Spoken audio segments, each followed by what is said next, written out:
Iran Israel চলমান সংঘাতের ভেতরেই যুক্তরাষ্ট্রের হামলাকে মোটেও সহজভাবে নিচ্ছে না তেহরান।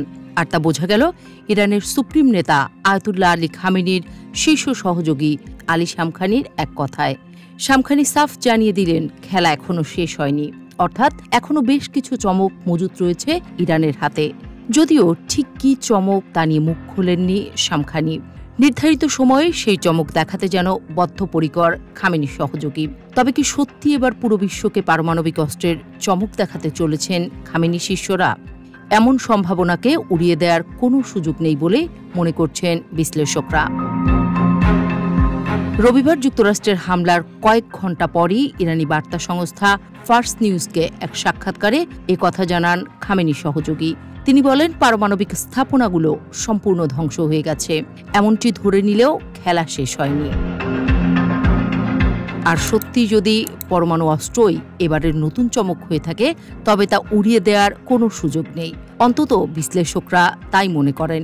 কারণ শামখানি তো বলেই দিয়েছেন, যুক্তরাষ্ট্র হামলা করেছে ঠিকই, কিন্তু ইউরেনিয়াম সমৃদ্ধকরণকৃত উপাদান এই সংক্রান্ত জ্ঞান আর রাজনৈতিক ইচ্ছাশক্তি এগুলো তো কেড়ে নিতে পারেনি। এমন এক সময় শামখানির এই বক্তব্য এলো যখন ইসরায়েলের শুরু করা হামলায় রীতিমতো পাল্লা দিয়ে লড়ছিল ইরান। আর ঠিক সেই সময়ে কোনো রকম পূর্ব ঘোষণা ছাড়াই খামেনির দেশে হামলা চালালো ট্রাম্প। ট্রাম্পের এই কৌশলকে মোটেই সহজভাবে নিচ্ছে না বিশ্লেষকরা। এই হামলা মধ্যপ্রাচ্যের সংঘাতকে দীর্ঘমেয়াদে টেনে নেওয়ার আশঙ্কা আরও বাড়িয়েছে।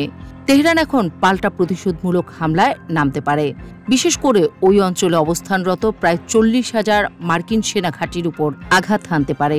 এতে পরিস্থিতি আরও জটিল হয়ে সংঘাত দীর্ঘস্থায়ী হওয়ার শঙ্কা তৈরি হয়েছে। এমনটাই মনে করছেন যুক্তরাজ্যের অক্সফোর্ড বিশ্ববিদ্যালয়ের অধ্যাপক ডেভিড ফিলিপস।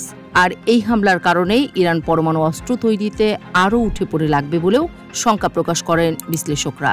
এই হামলার মধ্য দিয়ে ট্রাম্প উল্টো নেতানিয়াহুর ফাঁদেই পা দিয়েছেন বলেও মনে করছেন বিশ্লেষকরা। গার্ডিয়ান এক বিশ্লেষণে জানিয়েছে, প্রথম দিকে ধারণা করা হয়েছিল ট্রাম্প প্রশাসন নেতানিয়াহুর সামরিক উচ্চাকাঙ্ক্ষা নিয়ন্ত্রণ করবে, কিন্তু এখন মনে হচ্ছে নেতানিয়াহু যুক্তরাষ্ট্রকে ইরানের ইউরেনিয়াম সমৃদ্ধকরণ কেন্দ্রগুলোতে সরাসরি হামলা চালাতে কৌশলে টেনে এনেছেন। আর ইরানকে এভাবে খেপিয়ে তোলাকে মোটেও ভালোভাবে দেখছেন না বিশ্লেষকরা। তাদের মতে এবার আর পরমাণু অস্ত্র তৈরিতে আর কোনো রাগঢাকের তোয়াক্কা করবে না ইরান।